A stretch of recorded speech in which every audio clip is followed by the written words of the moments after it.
அனைவருக்கும் வணக்கம். நான் விஜயதரன். இன்றைக்கு என்ன பார்க்க போறோம்னு சொன்னா, சாவகச்சேரி முன்னாள் வைத்திய அதிகாரி அர்ச்சுனன் விவகாரம் எல்லாருக்கும் தெரியும். இப்ப அவரை நோக்கி எழுப்பப்படுற ஒரு பின்பமான ஒரு விமர்சனம் எல்லாரும் பார்த்துருப்பீங்க.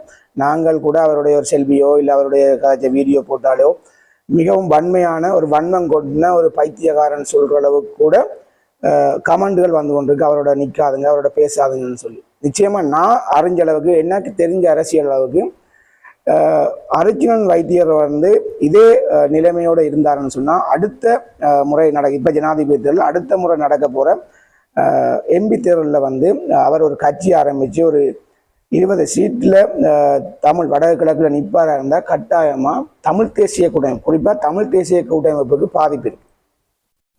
அதனால அரசியல் பின்னணியால் அவருடைய பேரை கெடுக்கிறதுக்கான சில முயற்சிகள் நடக்குதா எனக்கு தெரியல. நான் இந்த கட்சிக்கு இல்லை அர்ச்சுனன் டாக்டருக்கு சார்பானவன் நான் கிடையாது. நிச்சயமாக புரிஞ்சுக்கங்க.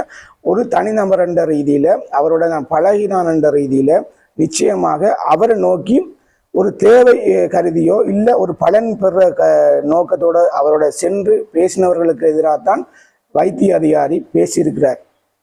உண்மையாகவே அவரோட பழையின ஒரு சுயநலமற்று ஒரு தேவையற்று பழையின யாரையுமே வைத்திய அதிகாரி வன்மம் கொண்டு பேசலன்றது உண்மை. ஏன்னா நான் 2 தடவைக்கு மேலே அவரோட தனியை சந்தித்து கதைக்கக்கூடிய ஒரு வாய்ப்பு கிடைச்சிது. நான் ஒரு கூலி வேலை செய்கிறவன் தான். ஆனால் அவரை சந்திக்க நேரிட்ட நேரத்தில் நான் ஒரு வேலை முடிச்சுட்டு ஒரு வேர்வை நாட்டத்தோட நான் அவரை சந்தித்தேன். வாடான்னு சொல்லி கட்டி பிடிச்சி, நான்லாம் ஒரு மனுஷனே கிடையாது, நான்லாம் பெரிய மனுஷனும் கிடையாது, நான் என்ன பெரிய ஆளா இல்லை தானே. பாருங்க, என்னையே கட்டி பிடிச்சி ஒரு ஒரு என்ன சொல்கிறேன், யூடியூப்லேயே நான் கீழே இருக்கிறாள் தான். அப்படி இருக்கும்போது என்னையே கட்டி பிடிச்சி, வா நீ நல்லா வா உனக்கு பேட்டி தாரன்னு சொல்லி. ஏன்னு சொன்னால் அங்கே பாருங்கள், ஒரு சுயநலம் இல்லாமல் போங்க. அவர்கிட்ட பேசுகிற கதைக்கிற எல்லாத்துக்கும் ஒரு சுயநலம் இல்லாமல் போங்க. ஒரு வைத்திய அதிகாரி என்ற முறையில் நிச்சயமாக மிகப்பெரிய ஒரு பண்பாளர் தான் வைத்திய அதிகாரி அர்ச்சுனன். தெளிவாக புரிஞ்சுங்க. அர்ச்சுனன் நான் பார்த்த அளவுக்கு மிகப்பெரிய ஒரு பண்பான ஒரு நல்ல ஒரு மனிதர் தான் வைத்திய அதிகாரி அர்ச்சுனன். நீங்கள் நினைக்கலாம் உடனே அர்ச்சுனனுக்கு சொம்பு தூக்குறாங்க. நிச்சயமாக கிடையாது. அர்ச்சுனனுக்கு சொம்பு தூக்கம் இல்லை. ஒரு ஊடகம்னு சொன்னால் யூடியூப் ஊடகங்களில் சில வீடியோக்கள் பார்த்துன்னு வரேன். அர்ச்சுனன் வைத்தியருக்கு எதிராக பேசுகிறீங்க. தெளிவாக புரிஞ்சுக்கிங்க. அர்ச்சுனன் வைத்தியர் கொண்டிருக்க கொள்கையிலையும் எங்களுக்கு எதிர்கருத்து இருக்குது. நிச்சயமாக அவர் சில பேச்சுக்கள் எங்களுக்கு விரும்பத்தகாத பேச்சாகவும் இருக்குது. ஆனால் அதை விமர்சனம் என்ற பேரில் ஊடகம் நடத்துகிற நாங்கள் பேசக்கூடாது. மக்கள் பேசலாம், வேறு மக்கள்கிட்ட பேட்டி எடுத்து போடுங்க, அது பிரச்சனை இல்லை.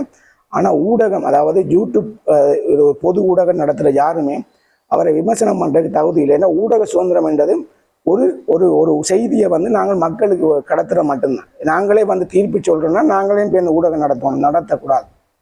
தெளிவாக புரிஞ்சுங்க. அரசியல் எந்த கட்சியாக இருந்தாலும் அவங்க தர செய்தியை போடுறது, அவங்க காய்ச்சலை போடுறதா இருக்கணும். இல்லை இப்போ அர்ச்சுனனை தாழ்த்தி பேசுகிறதோ இல்லை தமிழ் தேசிய கூட்டமைப்பை தாழ்த்தி பேசுகிறதோ நமக்கு வேலை கிடையாது. நாங்கள் எல்லாருக்கும் சமனானாக்கள்.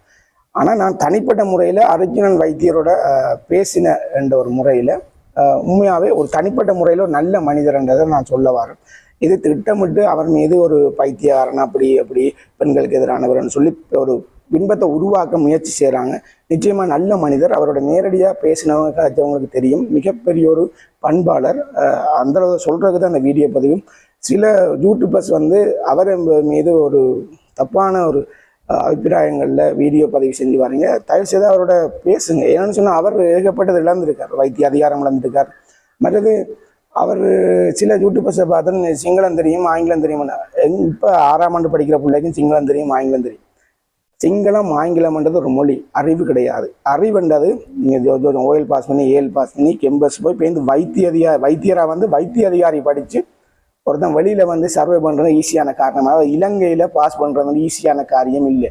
ஒருத்தனை பைத்தியம்னு சொல்கிறதுக்கு திங்க் பண்ணுங்க. நாங்கள் எவ்வளவுக்கு ஸ்டடி பண்ணிக்கிறோம், எங்களோட படிப்பு எவ்வளோக்கு இருக்குது, அந்த மனுஷனோட படிப்பு எவ்வளோ இருக்குன்னு யோசிங்க. ஒருத்தனை பைத்தியம்ன்றதுக்கு திங்க் பண்ணுங்க. ஒருத்தனை நேச்சா எங்கட மக்களுக்கு ஒரு மென்டாலிட்டி இருக்குது. ஒருத்தனை பைத்தியாரன்னு சொல்லி அவன் எப்படி இருந்தாலும் கீழே விழுத்தி உளவியல் ரீதியாக தாக்கி அழிச்சிடுறது தப்பான ஒரு அணுகுமுறை. நிச்சயமாக அவருடைய அரசியல் கருத்தில் சில மாற்று கருத்துக்கள் இருக்குது, இல்லையென்றே சொல்லல. அது அரசியல் இதில் எதிர்கொள்ளலாம், அது பிரச்சனை இல்லை. ஆனால் நாகரிகமான முறையில் எதிர்கொள்ளுங்கன்னு சொல்லிக்கொண்டு இன்னொரு வீடியோ சந்திக்க மாட்டேன். நன்றி, வணக்கம்.